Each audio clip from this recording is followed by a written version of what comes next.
श्री स्वामी समर्थ। आज आपण श्री स्वामी समर्थ महाराजांचे कार्य व माहिती पाहणार आहोत। या जगात अनेक संत होऊन गेले, पण काही संत असे असतात जे देहात असतानाही देव असतात आणि देह सोडल्यानंतरही भक्तांच्या हृदयात जिवंत राहतात। असेच एक दिव्य नाव म्हणजे श्री स्वामी समर्थ। श्री स्वामी समर्थ यांचा जन्म कुठे झाला, कोणत्या कुळात झाला, हे आजही कोणालाच माहीत नाही। कारण स्वामी हे सामान्य मानव नव्हते, ते स्वतःच परब्रह्माचे अवतार होते। लोक म्हणतात स्वामी म्हणजे श्री दत्तात्रेयांचा अवतार। अनेक वर्षे स्वामी समर्थांनी वनात, पर्वतावर, निर्जन स्थळी घोर तपश्चर्या केली।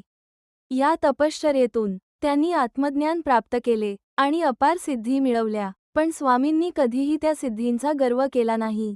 एके दिवशी स्वामी समर्थ महाराज महाराष्ट्रातील अक्कलकोट येथे आले। इथूनच त्यांच्या लीला संपूर्ण जगाने पाहिल्या। अक्कलकोट हे केवळ गाव राहिले नाही, ते झाले प्रसिद्ध श्रद्धेचे तीर्थस्थान। स्वामी समर्थ फाटके वस्त्र घालत, भिक्षा मागत, कधी उपाशी राहत, पण ते अनेकांची दुःखे नाहीसे करत। स्वामी शिकवत होते, साधेपणातच खरी श्रीमंती असते। त्यांच्यामुळे अंधांना दृष्टी मिळाली, असाध्य आजार बरे झाले, गरिबांचे जीवन बदलले। पण स्वामी म्हणत, मी काही करत नाही, हे सर्व श्रद्धेचे फळ आहे।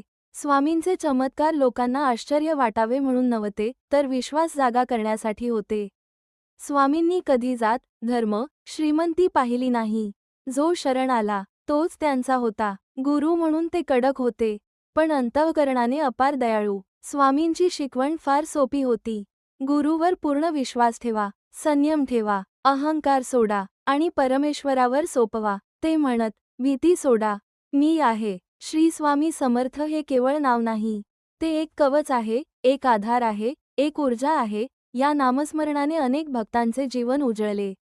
स्वामींनी देह ठेवला, पण भक्तांना कधी सोडले नाही। आजही जो भक्त मनापासून हाक मारतो, स्वामी त्याच्या पाठीशी उभे असतात। आजही अक्कलकोटमध्ये एकच आवाज घुमतो, श्री स्वामी समर्थ महाराज की जय। कारण स्वामी म्हणाले होते, मी गेलो नाही, मी इथेच आहे। श्री स्वामी समर्थ महाराजांचे कार्य खूप आहे, तरीही थोडक्यात माहिती देण्याचा प्रयत्न केला आहे। आवडला असेल तर श्री स्वामी समर्थ कॉमेंट करा। माहिती आवडल्यास लाईक व शेअर करा।